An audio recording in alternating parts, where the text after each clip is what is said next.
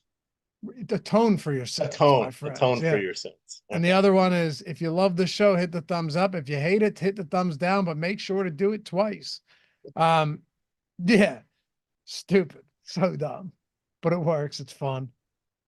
Anybody else? Any other stacks you want? Like I'll throw Cincinnati out there. Anybody else that kind of jumps off the page to you as maybe like a secondary stack or just a contrarian stack? No, I think we hit the main ones there. You could kind of go with the back half of the Seattle lineup to get a little bit different. That's how little I think of Colby Allard. I'm sure I know I'm joined by Phillies Nation. He stinks. So, but that would be my secondary one. I think there's some options here. There's some fun paths. This is going to be a good night. 10-game slate. No weather. Ample choices. Plenty of paths to get. Should be a good one. Yeah, and shout out to Chris Williams for always supporting the channel and the subs and gifting those memberships. All right, so both of our homer picks are from San Diego today, huh? Indeed. Should we quick sim a lineup out, a hand-built lineup out before we go? Sure. Okay. Oh, that thunder is rumbling my house right now. You hear that too, Mike? You feel that? Yeah, it's crazy. I thought we were going. Everything flashed a minute ago. I thought I was going to lose everything. It's dark as shit. Trees are bending. And I wish we were playing at home. Maybe we'd be able to hit the ball out of the infield. Maybe they just postponed the game so we wouldn't have to watch a loss. All right, let's do this. Let's build one out. EMac, I'll let you kick it off. Let's do it this way. Give me the stack you want to build with. All right. Since I already called out what I was doing with Atlanta, let's get a little bit different here. Let's go with the Mariners. You want to go Mariners? All right. I know because no. It's my okay. Partner's here. It's okay. So, also, nice slider at the top where you can just select the Mariners. Select that game. Makes it a lot easier. So, do we want to keep top of the order, Robles or Rosarena, those type of guys? Yes, I would like Robles, Arozarena, Raleigh, and then Dylan Moore. Now, Dylan Moore is a little bit further down from those guys, but I would like him over Justin Turner. That's fine. Batting sixth. We'll take it. Who was the third one you said? Robles, top three and skipping Turner and then going to Moore. So you have 3 or 4 that you put in? 4. There's 4. I'm asking, okay, so who was the fourth then? Robles, Arozarena, Kyle Raleigh, and Dylan Moore. Cal Raleigh and Moore. Okay. Cal Raleigh, Moore. What about Turner batting cleanup today? Nope. Too old. Really? Yep. I'm an ageist. Now, I did. You want Moore at third base or shortstop? Third base or shortstop for Moore? Shortstop. Wait, you are an ageist? I am in this case. Okay. All right, that's a fucking bold statement. He's 39. Come on. All right. Give me. Let's pick 2 pitchers first before we wrap this stack up. How about that? All right, let's go with Hunter Green and Bailey Oak. We're going to skip Flaherty for a little differentiation. That's fine. I don't think Seattle's going to be all that popular anyway, so I'm all right going with 2 higher owned pitchers anyway. I know Flaherty's higher owned. All right, so we have okay.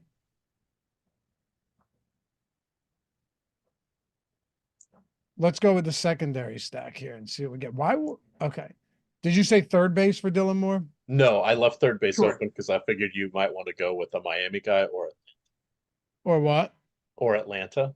Or you could always pick one of your Cincinnati guys, I think. I'm tempted to go Cincinnati. Yeah. Let's see how they. Yeah, you know what? Let's actually go let's go Ellie here. Can we make this fit easily? Let's see. We got 4,000 remaining per player. Let's try it. That's what's fun about this, right? So let's go Ellie. He's expensive. but we'll do it anyway at shortstop. So we are going to throw more at third base. Yep. All right. We need first and second. So here's the problem, EMac. Are we going to have the salary for like? I think if you look to Ty France at first base, he's your cheat code. Oh man, you might be right. Okay, 2,900. That only gives us 2,100 remaining at second base if I throw Spencer Steer in there. But we don't necessarily have to throw Spencer Steer in there. We could, I mean, we kind of do, right? We could go. Let's see. Well, 1 minute to lock in case anybody wants to fire this line in. Yeah, I need to upload.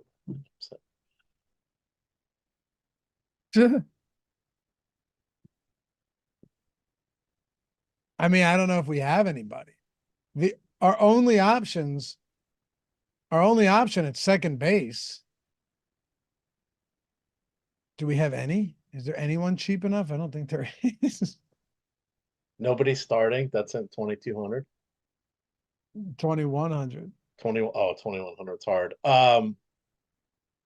We could always flip Ty France. Ty France is a lock if we're stacking the Reds with this team.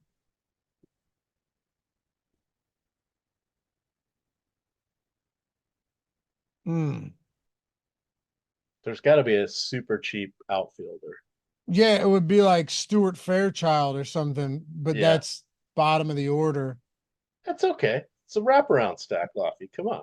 Glass is half empty. You want to do it? Full. Yeah. All right. So what happens if we get rid of Steer? Can we get rid of Steer and add Jonathan India and use Fairchild? No.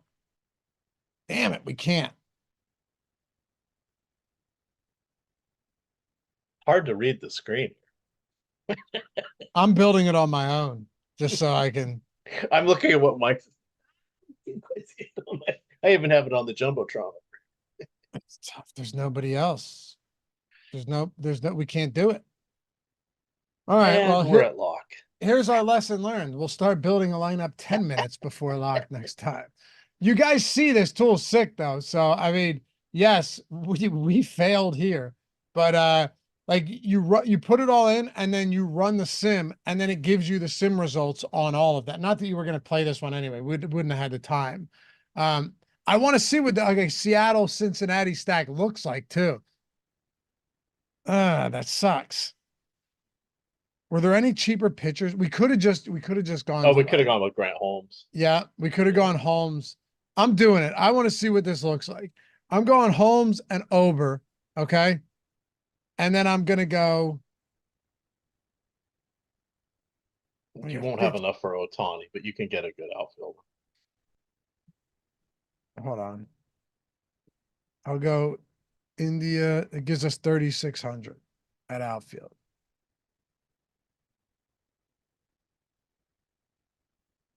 Who do we got?